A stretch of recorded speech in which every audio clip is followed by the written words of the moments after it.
Hello everyone, कैसे हो आप सभी। उम्मीद करती हूँ अच्छे होंगे। आज मैं आपको इस वीडियो में बताने वाली हूँ स्टैंडर्ड 10th की हिंदी पाठ्य पुस्तक में दिए गए चैप्टर 6 की, जिसका शीर्षक है कालिदास का प्राणी प्रेम। ये जो चैप्टर है वो लिखा है मोहन राकेश जी ने। पहले देख लेते हैं, हम हमेशा की तरह एक सुविचार बाद में देखेंगे कि कालिदास का प्राणी प्रेम चैप्टर में आपको क्या समझाया गया है, वो क्या बताया गया है वो। तो शुरुआत करती हूँ मैं आज के सुविचार के साथ इस वीडियो की। कल के बारे में सोचकर आज खराब नहीं होना चाहिए। ये बहुत बार आप लोगों ने बड़े लोगों से सुना होगा कि कल के बारे में सोचकर तुम, भविष्य के बारे में सोचकर तुम आज अपना क्यों ख़राब कर रहे हो। इसलिए प्रेजेंट में ही रहना चाहिए। जो भी टाइम मिला है, सिचुएशन है, उसको एंजॉय करना चाहिए। तो अभी देखते हैं कि कालिदास का प्राणी प्रेम के लेखक के बारे में। ये चैप्टर कालिदास का प्राणी प्रेम लिखा है मोहन राकेश जी ने। उनका जन्म हुआ था सन 1925 में और उनका निधन हुआ था 1972 में। उनका जन्म स्थान था अमृतसर। ठीक है, उसके बाद मैंने यहाँ पे लेखक के बारे में यहाँ पे सिर्फ 4 चीज़ें बताई हैं, लेकिन आपको टेक्स्ट बुक में दो पैराग्राफ दे रखे हैं, तो मैं पहले वो आप लोगों को बताती हूँ। फिर बाद में हम लोग कालिदास का प्राणी प्रेम चैप्टर के में क्या बताया गया वो मैं आपको बताऊँगी। ठीक है, तो मोहन राकेश का जन्म पंजाब के अमृतसर में हुआ था। इसका असली नाम तो मदन मोहन गुगलानी था।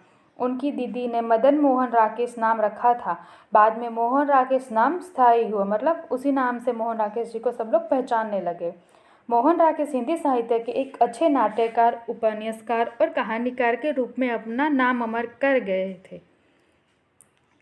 हैं। इन्होंने डायरी, संस्मरण, जीवनी, निबंध, पत्रकारिता तथा अनुवादन के क्षेत्र में भी ठोस योगदान दिया है। नाटक में आषाढ़ का एक दिन बहुत ही विख्यात और प्रचलित नाटक रहा है। नाटक आधे अधूरे, लहरों के राजहंस, आषाढ़ का एक दिन, एकांकी, अंडे के छिलके, बीच नाटक, आईने के सामने एवं सारा आकाश, आखिरी चट्टान तक उनकी गद्य रचनाएं हैं। यहाँ पे आषाढ़ का एक दिन से केवल एक अंश ही कालिदास का प्राणी प्रेम शीर्षक से प्रस्तुत किया गया है। तो ये आपको जो चैप्टर दे रखा है यहाँ पे कालिदास का प्राणी प्रेम, वो आषाढ़ का एक दिन नाटक है। नाटक की जो पुस्तक है उसमें से एक अंश, मतलब एक भाग लेकर कालिदास का प्राणी प्रेम चैप्टर बनाया है मोहन राकेश जी का, जो ने लिखा था वो। ठीक है, तो ये आपको याद रखना है कि मोहन कालिदास की किस बुक में से कालिदास का प्राणी प्रेम चैप्टर लिया गया है। तो आंसर में आप लोग लिखना आषाढ़ का एक दिन। आगे आपको टेक्स्ट बुक में दे रखा है नाटक के 2 प्रमुख पात्र हैं, मल्लिका और कालिदास। कालिदास बाण से घायल हिरण शावक को बचा ले आते हैं। नाट्यकार ने यह कहना चाहते हैं कि अगर हम प्राण दे नहीं सकते तो किसी का प्राण लेने का अधिकार भी हमें नहीं है। मारने वाले से बचाने वाला महान है। वस्तुतः दंतलेखा ने शिशुहारी शावक को घायल कर दिया है, इसलिए इस प्रकार का यंग बाण लेखक उस पर ही चलाते हैं। अतः यहाँ पर जीवदया की बात बताकर कालिदास का प्राणी प्रेम प्रकट किया है। पशु पक्षी हमारे मित्र है, अतः उनका हनन नहीं होना चाहिए। हनन मतलब किसी को भी चोट नहीं लगनी चाहिए, उसको घाव नहीं होना चाहिए, या फिर किसी को मार नहीं सकते हम। पर्यावरण की रक्षा के लिए पशु पक्षी का अनन्य महत्व है। मानव जीव के विकास में प्राणियों का बड़ा योगदान है। प्राणी मानव के साथी है, इसलिए हमें उनका रक्षण करना चाहिए। ये बहुत ही अच्छी बात कही है लेखक ने। ये हमें सबको बतानी चाहिए और सबको सिखाना भी चाहिए कि हम लोग कैसे रक्षण करनी चाहिए। तो इस चैप्टर में आपको यही बताना चाहते, लास्ट दो पैराग्राफ है उसमें यही बताया है। आप अगर ये वीडियो देख रहे हो तो आप हो सके तो टेक्स्ट बुक साथ में बैठना, ताकि आपको अच्छे से समझ में आए कि इस चैप्टर में क्या बताया गया है। वो मैं आपको पूरी 1 to 1 लाइन बता रही हूँ, पूरी लाइन एक्सप्लेन करूँगी, बताऊँगी कि क्या है। लेकिन फिर भी आप लोग अगर टेक्स्ट बुक लेके बैठोगे तो बहुत अच्छा रहेगा। अगर आपका कोई सजेशन हो तो आप हमें कमेंट करके बोल सकते हो।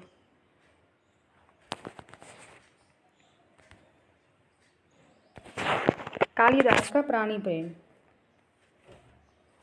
कालिदास एक हिरण शावक को बाहों में लिए पुचकारता हुआ आता है। हिरण शावक के शरीर से लहू टपक रहा है। हिरण शावक मतलब हिरण का बच्चा। लहू टपक रहा है मतलब लहू शब्द का अर्थ है लोई, खून। ये नाटक के रूप में आप लोगों को दे रखा है, ठीक है। तो कालिदास, हम जिए हिरण शावक, जिएंगे ना, क्वेश्चन मार्क। एक बाण से आहत होकर हम प्राण नहीं देंगे। हमारा शरीर कोमल है तो क्या हुआ, हम पीड़ा सह सकते हैं। एक बाण प्राण ले सकता है तो उंगलियों का कोमल स्पर्श प्राण दे भी सकता है। हमें नए प्राण मिल जाएंगे। हम कोमल आस्तरण पर विश्राम करेंगे। हमारे अंगों पर दूध का लेप होगा। कल हम फिर वनस्थली में घूमेंगे। कोमल दूध खाएंगे ना, क्वेश्चन मार्क, खाएंगे ना, क्वेश्चन मार्क। तो कालिदास के हाथ में एक हिरण शावक का बच्चा, एक हिरण का बच्चा है, उसके शरीर से खून बह रहा है। तो कालिदास जी हिरण से बात कर रहे हैं। वो कह रहे हैं कि अगर एक बार जान ले भी सकता है तो हमारे हाथ की उंगलियां जान दे भी सकती है। मतलब वो ये कहना चाहते हैं कि अगर वो दवा लगाएंगे उस पर, जिस पर उसको खून बह रहा है उस घाव पर, तो वो जल्दी ठीक हो जाएगा, उसे कुछ नहीं होगा। वो हिरण से ऐसे उसको बता रहे हैं। आगे मल्लिका, यह आहत हिरण शावक, क्वेश्चन मार्क। यहाँ ऐसा कौन व्यक्ति है जिसने इसे आहत किया, क्या दक्षिण की तरफ यहाँ भी। कालिदास, आज गांव प्रदेश में कई नई आकृतियां देख रहा हूँ। जोरखे के पास जाकर आसन पर बैठ जाता है। राजा के कुछ कर्मचारी आए हैं। हिरण शावक को वश से सटाकर थपथपाने लगता है। हम सोएंगे, क्वेश्चन मार्क। हाँ, हम थोड़ी देर सो लेंगे तो हमारी पीड़ा दूर हो जाएगी, परंतु उससे हमें थोड़ा दूध पी लेना है। मल्लिका, थोड़ा दूध हो तो किसी भाजन ने ले आओ। भाजन मतलब पात्र, वस्तु।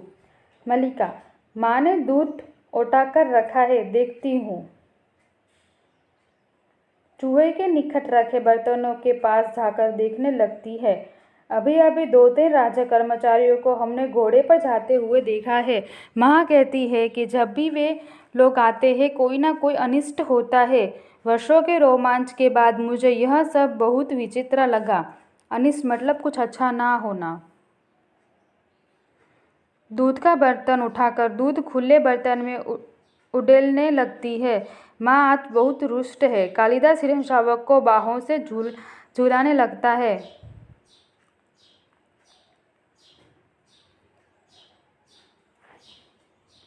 आगे बोला है कालिदास, हम पहले से सुखी है।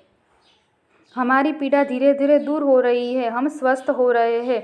न जाने इसके रुई जैसे कोमल शरीर पर उससे बाण छोड़ते बना कैसे। वह कुलचा भारता मेरी गोद में आ गया। मैंने कहा, तुझे वहाँ ले जाता हूँ जहाँ तुझे अपनी माँ की जैसी आँखें और उसका सा ही स्नेह मिलेगा। मल्लिका की ओर देखता है। मल्लिका दूध लिए पास आ जाती है। मल्लिका, सच में माँ आज बहुत रुष्ट है। माँ को अनुमान हो गया कि वर्षों में मैं तुम्हारे साथ थी, नहीं तो इस तरह भिन्न कर न आती। माँ को अपवाद ही बहुत चिंता रहती है। कालिदास, दूध मुझे दे दो और इसे बाहों में ले लो। दूध का भाजन उसके हाथ से ले लेता है। मल्लिका हिरण शावक को बाहों में लेकर उसका मुंह दूध के निकट ले जाती है। कालिदास भाजन को उससे और निकट कर देता है। हम दूध नहीं पिएंगे, नहीं, हम ऐसे हठ नहीं करेंगे। हम दूध अवश्य पिएंगे। राजपुरुष दंतुल डयोटी से आकर द्वार के पास रुक जाता है। क्षण भर वह उन्हें देखता रहता है। कालिदास हिरण को मुंह से दूध पिला देता है। ऐसे दंतुल बढ़कर उनके निकट आता है। दंतुल, दूध पिलाकर इसके कोमल मांस को और कोमल कर लेना चाहते हो, क्वेश्चन मार्क। कालिदास और मल्लिका चौंक कर उसे देखते हैं। मल्लिका हिरण शावक को लिए थोड़ा पीछे हट जाती है। कालिदास दूध का भाजन आसन पर रख देता है। कालिदास, यहाँ तक मैं जाता हूँ हम लोग परिचित नहीं है। तुम्हारा एक अपरिचित घर में आने का साहस कैसे हुआ? दंतुल एक बार मल्लिका की ओर देखता है, फिर कालिदास की ओर। दंतुल, कैसी आकस्मिक बात है कि ऐसा ही प्रश्न मैं तुमसे पूछना चाहता था। हमारा कभी का परिचय नहीं, फिर भी मेरे बाण से 8 हिरण को उठा ले आने में तुम्हें संकोच नहीं हुआ? यहाँ तो कहो कि द्वार तक रक्त बिंदुओं के चिन्ह बने हैं, अन्यथा इन बादलों से घिरे दिनों में मैं तुम्हारा अनुसरण कर पाता। दंतुल इंसान वो हो जिसने उस हिरण शावक को बाण मारा था, और वो उसके लहू जो वो कालिदास जहाँ से हिरण शावक को लेकर आए थे, हिरण शावक के बच्चे को, वहाँ से उसके जो खून के टीपे मतलब लहू पड़ रहे थे, गिर रहे थे, उसी रास्ते से दंतुल ये घर तक पहुँचा था। किसी घर तक? मल्लिका के घर तक। वो खुद दंतुल ने बताया। आगे कालिदास, देख रहा हूँ कि तुम इस प्रदेश के निवासी नहीं हो। दंतुल व्यंग्यात्मक हंसी हंसता है।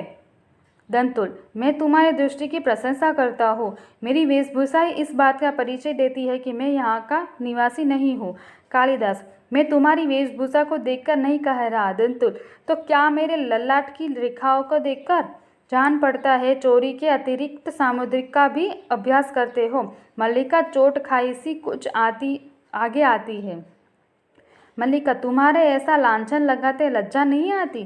दंतुल, क्षमा चाहती हूँ देवी, परंतु यह हिरण शावक जिसे बाहों में लिए है मेरे बाण से आहत हुआ है, इसलिए यह मेरी संपत्ति है और मेरी संपत्ति मुझे लौटा देगी। कालिदास, इस प्रदेश में हिरणों का आखेट करना आखेट नहीं होता राजपुरुष। तुम बाहर से आए हो, इसलिए इतना ही पर्याप्त है कि इसके लिए तुम्हें अपराधी नहीं माने। आहट मतलब शिकार करना, आखेट मतलब शिकार करना, अपराधी मतलब गुनहगार। दंतुल, तो राजपुरुष के अपराध का निर्णय गांववासी करेंगे। ग्रामीण युवक अपराध और न्याय का शब्दार्थ भी जानते हो? कालिदास, शब्द और अर्थ राजपुरुष की संपत्ति है, जानकर आश्चर्य हुआ। दंतुल, समझदार व्यक्ति जान पड़ते हो, फिर भी नहीं जानते कि राजपुरुष के अधिकार बहुत दूर तक आते हैं। मुझे देर हो रही है, यह हिरण शावक मुझे दे दो। कालिदास, यह हिरण शावक इस पार्वत्य भूमि की संपत्ति है राजपुरुष, और इसी पार्वत्य भूमि के निवासी हम इसके सजातियाँ हैं। तुम यह सोच कर भूल कर रहे हो कि हम इसे तुम्हारे हाथ में सौंप देंगे। पार्वत्य भूमि मतलब पवित्र भूमि। मल्लिका इसे अंदर ले जाकर तल्प पर या किसी आस्त्र पर।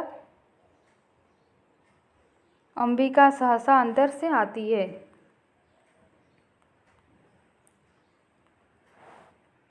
अंबिका, इस घर के तलप और आस्तरण हरिश्वर के लिए नहीं है।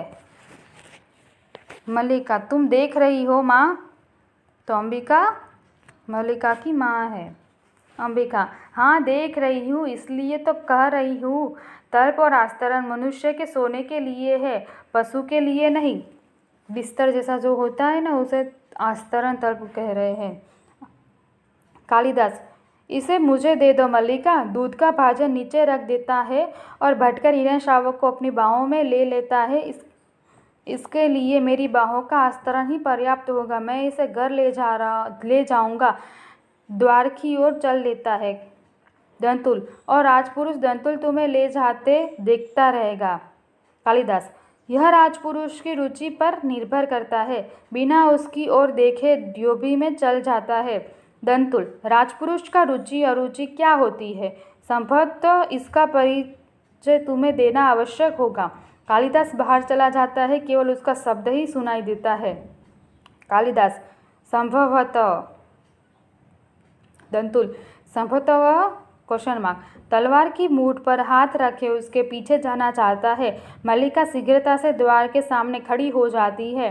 मल्लिका, ठहरो राजपुरुष, हिरण शावक के लिए हठ मत करो। तुम्हारे लिए प्रश्न अधिकार का है, उनके लिए संवेदना का। कालिदास निशस्त्र होते हुए भी तुम्हारे शस्त्र की चिंता नहीं करेंगे।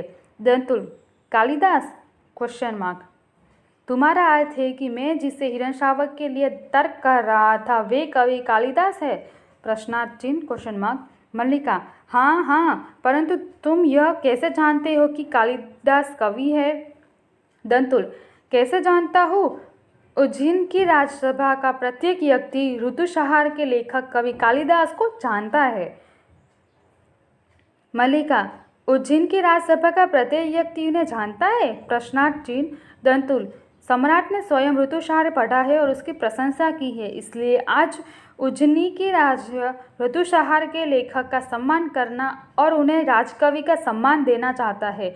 आचार्य वरुचि इसी उद्देश्य से उज्जैनी से यहाँ आए हैं।